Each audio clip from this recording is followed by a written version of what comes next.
بسم اللہ الرحمن الرحیم۔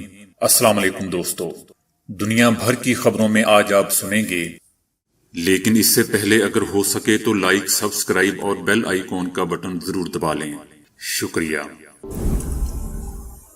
کابل ایئرپورٹ کی مرمت کی ضرورت ہے۔ امریکہ نے جانے سے پہلے افغانستان میں موجود طیاروں کو ناکارہ کیوں بنا دیا؟ افغانستان میں ایک بہت بڑا انسانی بحران جنم لینے والا ہے۔ اقوام متحدہ۔ امریکہ جب آیا تھا تب بھی طالبان کی حکومت تھی، اب 20 سال بعد جا رہا ہے تو تب بھی طالبان کی ہی حکومت ہے۔ طالبان کے سپریم لیڈر ملا ہیبت اللہ آخر کیوں سامنے نہیں آ رہے؟ افغانستان پر حملہ کرنے والوں کے لیے یہ ایک سبق ہے۔ طالبان جوڈو کی 12 سالہ کھلاڑی فائٹ کے دوران چل بسی۔ تو آئیے چلتے ہیں اب خبروں کی تفصیل کی جانب۔ افغانستان سے امریکہ کے انخلاء نے صدر جو بائیڈن اور ان کی انتظامیہ کے لیے نئے سوالات کھڑے کر دیے ہیں۔ امریکہ نے 5500 کے قریب امریکی شہریوں کو افغانستان سے نکالا ہے۔ امریکیوں کی ایک چھوٹی سی تعداد نے افغانستان میں ہی رہنے کو ترجیح دی ہے تاکہ وہ اپنے خاندان کے ساتھ رہ سکیں۔ امریکی اہلکاروں کے ساتھ مترجموں، صحافیوں اور خواتین کے حقوق کے لیے کام کرنے والے ہزاروں افغان پیچھے رہ گئے ہیں۔ ابھی یہ واضح نہیں کہ ان کے ساتھ کیا ہوگا، لیکن حکام کو خدشہ ہے کہ طالبان ان کے خلاف کارروائی کریں گے۔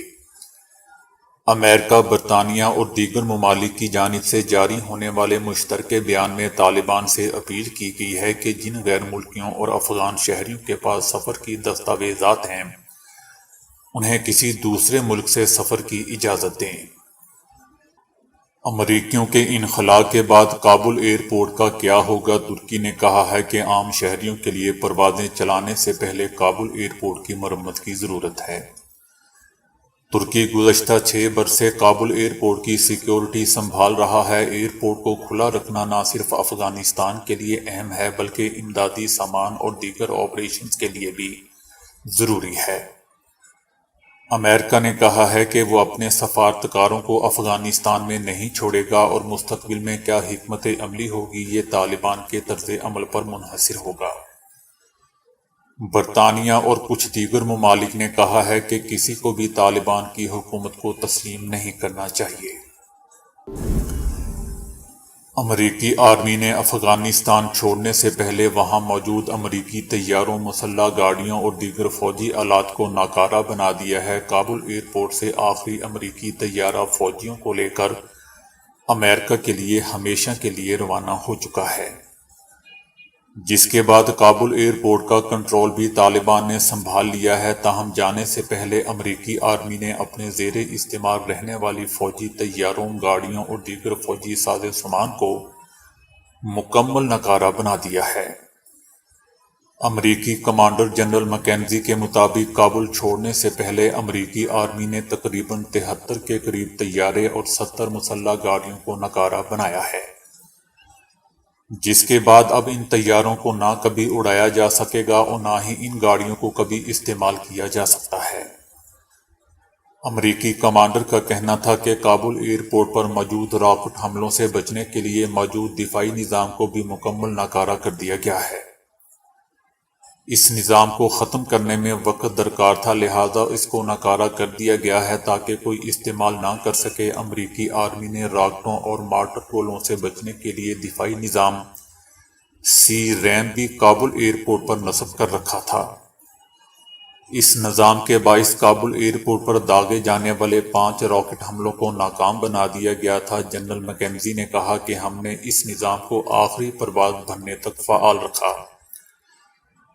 اس نظام کو ناکارہ بنانا پیچیدہ عمل ہے، لیکن ہم نے اسے ناکارہ بنا دیا ہے تاکہ کوئی اسے استعمال نہ کر سکے۔ افغانستان سے امریکی اہلکاروں کا انخلاء مکمل ہونے کے بعد امریکہ کی طویل ترین جنگ اپنے اختتام کو پہنچ گئی۔ انخلاء کی مایوس کن کوششوں کی نگرانی کرنے والے آخری امریکی فوجی پیر کی رات کو کابل ایئرپورٹ سے روانہ ہوئے، جس کے بعد انخلاء مکمل ہو چکا ہے، تاہم اس نے امریکہ کی سپر پاور کی حیثیت پر سوالات کھڑے کر دیے ہیں۔ امریکی فوجیوں کے انخلاء کے بعد طالبان تیزی سے ہوائی اڈے میں داخل ہوئے اور امریکہ کو 2 دہائیوں بعد شکست دینے پر فتح کا جشن منایا اور ہوائی فائرنگ بھی کی۔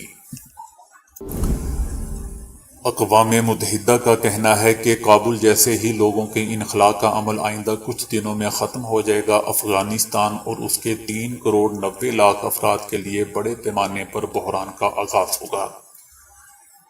اقوام متحدہ نے اپنے ایک بیان میں سرحدیں کھلی رکھنے اور مزید ممالک کو ایران اور پاکستان جو پہلے سے ہی 2.2 ملین افغان مہاجرین کی میزبانی کر رہے ہیں، ان کے ساتھ مل کر انسانیت کے لیے اس فلاحی ذمہ داری میں اپنا کردار دوبارہ ادا کرنے کو کہا ہے۔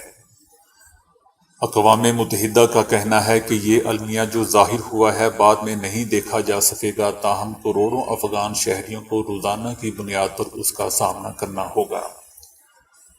ہم اس سے منہ نہیں پھیر سکتے، ایک بڑا انسانی بحران جنم لے رہا ہے۔ امریکہ کا 20 سال بعد افغانستان سے انخلاء مکمل ہو چکا ہے۔ امریکہ نے افغانستان کو مکمل طور پر خالی کر دیا ہے اور اب کابل میں واقع حامد کردئی انٹرنیشنل ایئرپورٹ خالی نظر آ رہا ہے۔ ایئرپورٹ خالی ہونے کے بعد طالبان کے مکمل زیر انتظام آ چکا ہے۔ دوستو، جب امریکہ 2001 میں آیا تھا تب بھی طالبان کی حکومت تھی، اور اب جبکہ 20 سال بعد جا رہا ہے بلکہ جا چکا ہے تو تب بھی طالبان کی ہی حکومت ہے۔ امریکہ یا دنیا نے افغانستان میں کیا پایا کیا کھویا، یہ سچویشن پوری کہانی بیان کر رہی ہے۔ بہرحال جنرل مکینزی کے مطابق آخری طیارہ رات 1:30 بجے پرواز کر گیا اور پاکستانی وقت کے مطابق یہ رات کے 12:30 بجے کا وقت تھا۔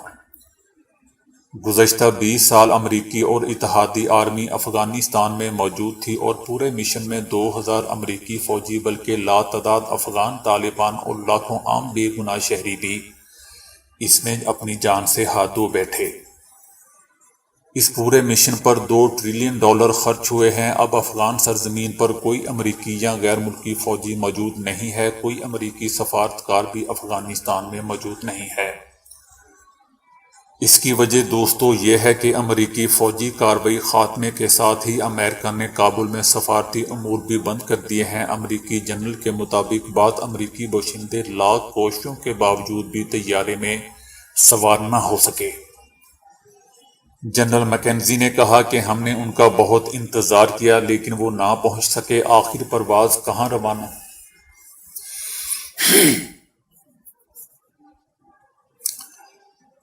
جنرل مکینزی نے کہا کہ ہم نے ان کا بہت انتظار کیا لیکن وہ نہیں پہنچ سکے۔ آخری پرواز کہاں روانہ ہوئی ہے یہ ابھی میں نہیں بتا سکتا۔ جنرل مکینزی کا کہنا تھا کہ کابل ایئرپورٹ سے انخلاء کے 18 روز بہت مشکل تھے۔ ہمارا پلان کچھ اور تھا، تاہم سیکیورٹی صورتحال خراب ہونے کے سوا ہم نے اپنا پلان تبدیل کر دیا۔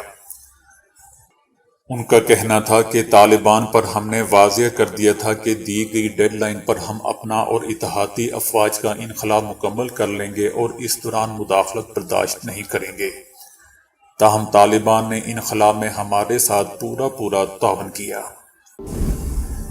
جیسا کہ ہم جانتے ہیں کہ افغانستان میں اقتدار سنبھالنے کے بعد طالبان کی بڑی تعداد کابل میں داخل ہو چکی ہے۔ ان میں سخت گیر کمانڈوز، مدرسوں کے مسلح طلبہ اور برسوں کی جلا وطنی کے بعد آنے والے رہنما بھی شامل ہیں۔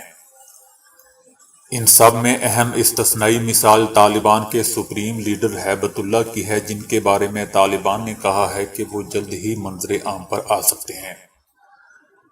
وہ قندھار میں موجود ہے۔ ہیبت اللہ جو مبینہ طور پر کمانڈر ہیں، وہ 2016 سے ایک داخلی بحران کے بعد طالبان کی سربراہی کر رہے ہیں۔ ملا ہیبت اللہ کو طالبان کو متحد کرنے کا بڑا کام سونپا گیا تھا، جو طاقت کی کشمکش کے دوران مختصر عرصے کے لیے ٹوٹ پھوٹ کا شکار ہو گئی تھی۔ ملا ہیبت اللہ کی روزمرہ سرگرمیوں کے بارے میں ابھی تک بہت کم لوگوں کو معلوم ہے۔ ان کا عوامی تعارف بڑی حد تک اسلامی پیغامات جاری کرنے تک محدود ہے۔ طالبان نے ابھی تک ملا ہیبت اللہ کی صرف ایک تصویر ہی جاری کی ہے۔ ملا ہیبت اللہ طالبان کے سابق چیف جج رہ چکے ہیں۔ 2001 میں طالبان حکومت کے خاتمے کے بعد ملا ہیبت اللہ نے کوئٹہ کے قریب کچلاک میں اپنا مدرسہ چلایا ہے۔ ان کو شیخ ہیبت اللہ کچلاک کے نام سے بھی جانا جاتا ہے۔ دوستو، ملا ہیبت اللہ قندھار کے پنجوائی ضلع میں پیدا ہوئے اور ان کا تعلق علی زئی قبیلے سے ہے۔ وہ طالبان تحریک میں 1994 میں شامل ہوئے تھے۔ اس سے پہلے سوویت یونین کے خلاف 80 کی دہائی میں لڑے بھی تھے۔ جب طالبان نے 1996 میں کابل پر قبضہ کیا تو یہ جلال آباد میں چیف جج تھے۔ ملا ہیبت اللہ کو چیف جج کی حیثیت سے طالبان میں ان کو احترام کے طور پر دیکھا جاتا تھا۔ ان کو امیر منتخب کرنا ایک بہت سخت فیصلہ کیا گیا تھا، کیونکہ کچھ لوگ ان کے امیر بننے کے خلاف تھے۔ مولوی عبدالرؤف، مولوی عبد المنان نیازی اور مولوی محمد رسول خلاف تھے۔ چونکہ افغان طالبان ایک مضبوط تحریک ہے، اس میں اختلاف کے مواقع کم ہیں اور امیر کا فیصلہ ناقابل اختلاف ہوتا ہے اور اس کو ماننا ہوتا ہے۔ طالبان اپنے سربراہ کو عوام کی نگاہوں سے اوجھل رکھنے کی ایک طویل تاریخ رکھتے ہیں۔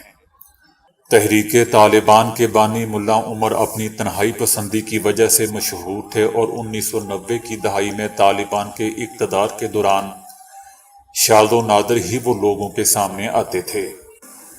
وہ اپنی تنہائی پسندی کی وجہ سے مشہور تھے، ان کے باوجود ان کا بولا ہوا لفظ ہی قانون ہوا کرتا تھا اور ان کے بعد اس تحریک کی سربراہی کرنے والی کوئی ایک بھی شخصیت ایسے سامنے نہیں آئی جسے ان جیسا احترام دیا گیا ہو۔ ملا ہیبت اللہ کا اس طرح پوشیدہ رہنا سیکیورٹی خدشات کی وجہ سے بھی ہو سکتا ہے۔ طالبان قیادت نے برسوں تک ملا عمر کی موت کو چھپائے رکھا، تحریک میں طاقت کی ایک مختصر مگر خونی کشمکش کو جنم دیا تھا، جس کی وجہ سے کم از کم ایک بڑا دھڑا طالبان سے الگ ہو گیا تھا۔ امکان یہ ہے کہ ملا ہیبت اللہ ایک ایسے وقت میں منظر عام پر آئیں گے جب طالبان افغانستان میں حکومت بنانے کی تیاری کر رہے ہوں گے اور اس تحریک کے اندر موجود ہزاروں دھڑے پورے افغانستان کی نمائندگی کریں گے۔ طالبان اس وقت لڑائی سے حکمرانی کی طرف منتقل ہو رہے ہیں۔ ایسے وقت میں تمام دھڑوں کو مطمئن کرنا طاقت کو مستحکم کرنے کے لیے اہم ہوگا۔ اگر اس وقت تحریک میں سب سے اوپر کوئی خلا موجود رہا تو یہ ایک ایسی تحریک کو غیر مستحکم کر سکتا ہے جو کئی دہائیوں کے تنازع کے دوران ایک ساتھ رہنے میں کامیاب رہی ہو۔ کچھ تجزیہ کاروں کا خیال ہے کہ امریکی قیادت والی افواج کے افغانستان سے حتمی انخلاء تک طالبان اپنے سربراہ کو منظر عام پر لانے کے لیے کچھ وقت لے رہے ہیں۔ طالبان نے کہا ہے کہ امریکہ کی شکست افغانستان پر حملہ کرنے والوں کے لیے ایک سبق ہے۔ ذبیح اللہ مجاہد نے ایئرپورٹ سیکیورٹی پر مامور طالبان کے دستے سے مختصر خطاب میں کہا کہ پہلے تو مبارکباد دیتا ہوں اور یقین دلانا چاہتا ہوں کہ یہ آزادی ہمیں آپ جیسے مجاہدوں، ہمارے فدائی نوجوانوں اور مخلص لیڈرشپ کی وجہ سے ملی ہے۔ عوام نے گزشتہ 20 سالوں میں سخت مشکل دور دیکھا ہے۔ آپ سے گزارش ہے کہ عوام کو تنگ نہ کریں۔ امریکہ کی شکست افغانستان پر حملہ کرنے والوں اور ہماری آنے والی نسلوں کے لیے ایک اہم سبق ہے۔ اب اس میں کوئی شک نہیں رہا کہ افغانستان کی امارات اسلامی ایک آزاد اور خود مختار قوم ہے اور یہی ہماری سب سے بڑی فتح ہے۔ ہم امریکہ سمیت دیگر دنیا کے ساتھ اچھے تعلقات کے خواہش مند ہیں اور اچھے سفارتی تعلقات قائم کرنے والے ممالک کو خوش آمدید کہیں گے۔ دوستو، مصر کے سپورٹس کلب میں افسوسناک واقعہ رونما ہوا ہے جس نے ہزاروں لوگوں کو سوگوار کر دیا۔ جوڈو کی 12 سالہ کھلاڑی تربیت کے دوران اپنی زبان نگلی جانے کے باعث دم توڑ گئی۔ ہونہار کھلاڑی کی زندگی بچانے کی تمام کوششیں رائگاں ہو گئیں۔ مقابلے کے دوران وہ ایک مرحلے پر توازن کھو بیٹھی اور سر کے بل زمین پر گری، جس کے بعد وہ زبان نگلی جانے کی وجہ سے بولنے کی صلاحیت کھو بیٹھی۔ فوری طور پر قریب ہی واقع نجی ہاسپٹل کی ایمرجنسی سے عملہ بلوا کر اس کی جان بچانے کی کوشش شروع کی گئی، لیکن یہ کوشش کامیاب نہیں ہو سکی۔ اس افسوسناک واقعے نے ہزاروں لوگوں کو سوگوار کر دیا ہے۔ تو دوستو، ابھی کے لیے اتنا ہی۔ ویڈیو کو لائک اور شیئر کرنے کا بہت بہت شکریہ۔